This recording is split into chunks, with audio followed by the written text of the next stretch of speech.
नमस्कार दोस्तों, जय माता दी दोस्तों, हर हर महादेव। दोस्तों मैं हूँ माया तिवारी श्रीमुख सांडिल्य और आप सभी लोगों का स्वागत करती हूँ मैं अपने चैनल मंगलमय में।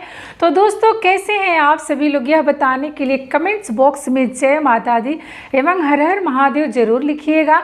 तो चलिए दोस्तों, आज के वीडियो में इस वीडियो के माध्यम से मैं आप सभी लोगों से इस बात पर बात करने जा रही हूँ कि इस वर्ष 2024 में पौष मास की अमावस्या तिथि, जिस अमावस्या तिथि के दिन लास्ट यानी साल की सबसे आखिरी सोमवती अमावस्या पड़ने जा रही है।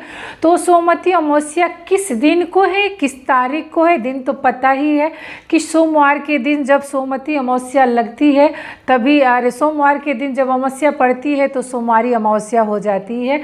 तो चलिए आइए जान लेते हैं कि 2024 की सबसे अंतिम सोमवती अमावस्या किस तारीख को है। इसके साथ साथ मैं आप सभी लोगों से यह बताऊंगी कि पूजा का शुभ मुहूर्त क्या है, कितने बजे से लेकर के कितने बजे के बीच में पूजा कर लेना सबसे उत्तम रहेगा, क्योंकि उस दिन जो है राहु काल का समय लग रहा है।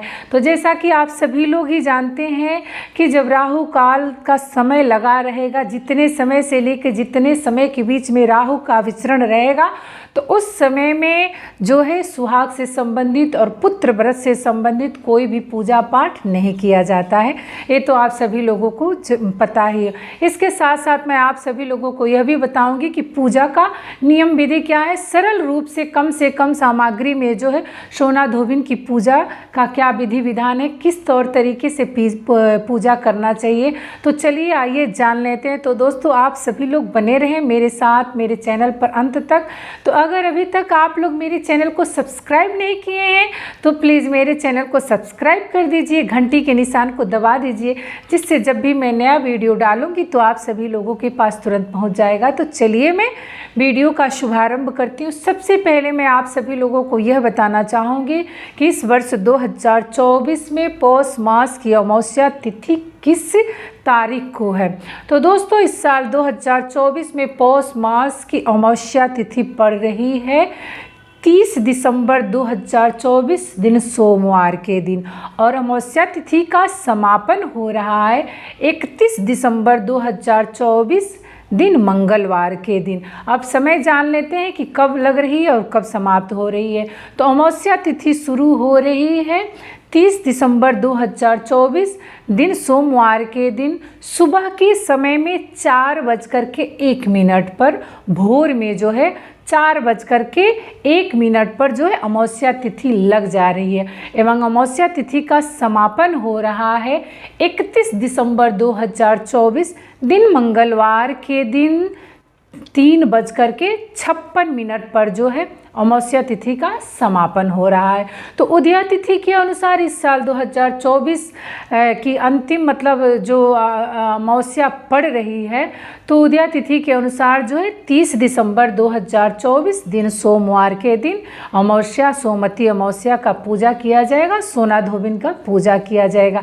आप सभी लोगों को ये पता है कि सोमवती अमावस्या जो है खासकर पड़ती है तो सुहागन महिला एवं कुंवारी लड़कियां जो है इस पूजा को मतलब बहुत ही अच्छे तरीक़ा से करती हो, क्योंकि इस पूजा को करने से सुहाग में बढ़ोतरी होती है। तो कुंवारी लड़कियां भी सुहाग की बढ़ोतरी के लिए जो है भावरी देती हैं और पूजा करती हैं।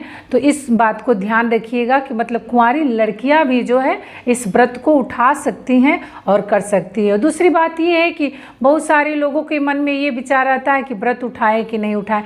तो देखिए पौष मास बहुत अच्छा महीना है। अगर कोई नया मतलब नए तरीक़ा से मतलब नए शुरू से अगर सोमवती अमावस्या का व्रत उठाना चाहता है तो उठा सकता है, इसमें कोई संदेह नहीं है। निसंदेह जो है जहाँ से भी मन करे आप अगर चाहे तो ससुराल से भी उठा सकती हैं और मायके से भी उठा सकती हैं। ये देखना आपके ऊपर है कि आप कहाँ से उठाना चाहती हैं। बहुत लोगों के मन में ये रहता है कि सहना न सहना। तो सबसे बड़ी बात ये आपको देखना पड़ेगा, अगर आपके मायके से उठाना सहता होगा तो मायके से उठाइएगा, और ससुराल से उठाना सहता होगा तो ससुराल से उठाइएगा।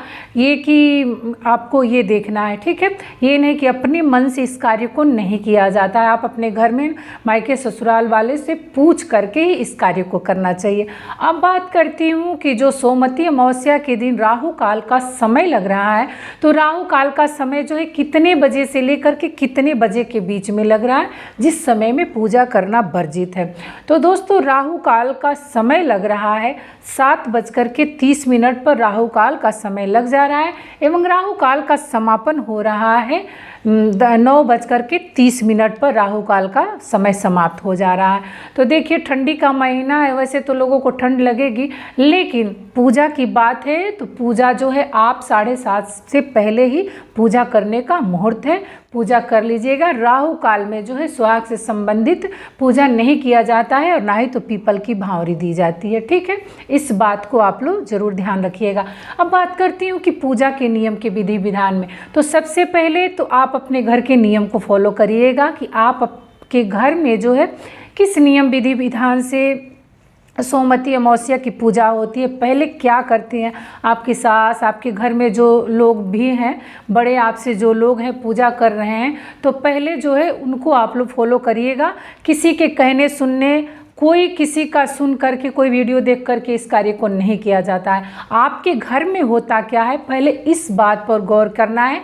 आप अपने घर के रीति रिवाजों के अनुसार ही चलिएगा।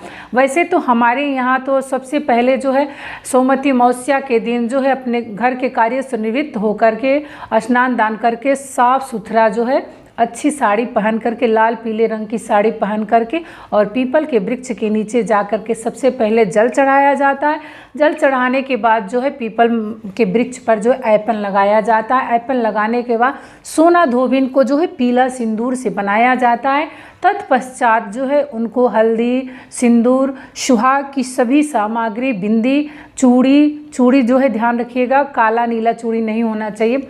सुहाग की सभी सामग्री जो है सोना धोबिन को चढ़ाया जाता है। सीधा साधारण सरल तरीके से हम लोगों के यहाँ यही पूजा किया जाता है। अपने सामर्थ्य के अनुसार जो है 21, 11 और नहीं तो 108 जो है सूता लपेटा जाता है। तो कुछ लोग सूता और जो भांवरी देने की सामग्री रहती है तो एक ही साथ लेके करते हैं, और कहीं कहीं का ये नियम है कि 11 बार सूता लपेट दिए, 5 बार उस पीपल के पेड़ में लिपट दिए, उसके बाद से जो भांवरी की सामग्री है वो अपने भांवरी की सामग्री को ले करके जो है भावरी देता है, ठीक है। इस बात को ध्यान रखना है कि आपके यहाँ क्या होता है। हमारे यहाँ तो इसी तरीक़ा से नियम विधि विधान से साधारण तरीके से पूजा होता है। बहुत लोग जो है हाथ में भावरी का सामान, एक हाथ में धागा लिए रहते हैं, तो थोड़ा उलझने का माहौल हो जाता है कि आदमी उलझ जाएगा क्योंकि भीड़ रहती है।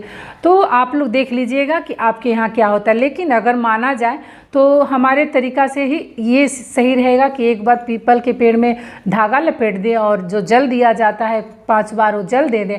उसके पश्चात जो है आप अपने मतलब हाथ को, अपने आप को फ्री करके जो है उस सामान को ले करके जो है आप अच्छे तरीक़ा से भावरी दे सकते हैं निस्संदेह हो करके, ठीक है। तो इस तरीक़ा से जो है भावरी दीजिएगा। अब बात करती हूँ कि जो सामान चढ़ाना है, तो सामान चढ़ाने के बाद उस सामान का क्या होगा। तो सामान जो भी श्रृंगार की सामग्री सोना धोबिन जी को आप चढ़ाएं हैं, उस सामान को आप अपने घर लाइए और स्वयं ही अपने इस्तेमाल में उस सामान को मतलब यूज करना है। आप किसी को न देना चाहें तो नहीं मत दीजिएगा। आप अपने स्वयं ही उस चूड़ी को, सिंदूर को, बिंदी को आप स्वयं ही इस्तेमाल करिएगा, ठीक है। तो इस बात को ध्यान रखिएगा। अब बात करती हूँ कि जो लोग व्रत उठाना है तो क्या व्रत उठा सकती हैं। तो दोस्तों हाँ, बिल्कुल निसंदेह जो है अभी इस साल जो है अधिक मास पुरुषोत्तम महीना नहीं लगा है, तो निसंदेह होकर के आप अपने घर की जो मान वगैरह होती है तो मान वगैरह सूतक पातक को देखते हुए इस व्रत को आप लोग उठा सकते हैं। तो दोस्तों यही रहा सोना धोबिन और 2024 की अंतिम सोमवती अमावस्या से जुड़ी हुई एक छोटी सी जानकारी। आशा करती हूँ कि इस जानकारी से आप सभी लोगों को ज़रूरी थोड़ा सा कुछ हेल्प मिला होगा। तो अगर आप लोगों को मेरा ये वीडियो पसंद आया हो तो प्लीज़ मेरे चैनल को ज़रूर सब्सक्राइब कर दीजिएगा, घंटी के निशान को ज़रूर दबा दीजिएगा। फिर मिलती हूँ एक नई वीडियो में, तब तक तक के लिए आप सभी लोगों को सोमवती अमावस्या साल की सबसे आखिरी सोमवती अमावस्या की बहुत बहुत शुभकामनाएं। प्रेम से बोलिए विष्णु भगवान की जय, भोलेनाथ की जय। इस सोमवती अमावस्या में जो है और कोई भी अमावस्या में जो है शंकर जी की पूजा बहुत ही महत्वपूर्ण मानी जाती है। तो आप लोग शंकर जी के मंदिर में भी ज़रूर जाइएगा, इस बात को ज़रूर ध्यान रखिएगा। फिर मिलती हूँ एक नई वीडियो में, तब तक के लिए आप सभी लोग जहाँ भी रहें स्वस्थ रहें, हंसते रहें, मुस्कुराते रहें। प्रेम से बोलिए हर हर महादेव।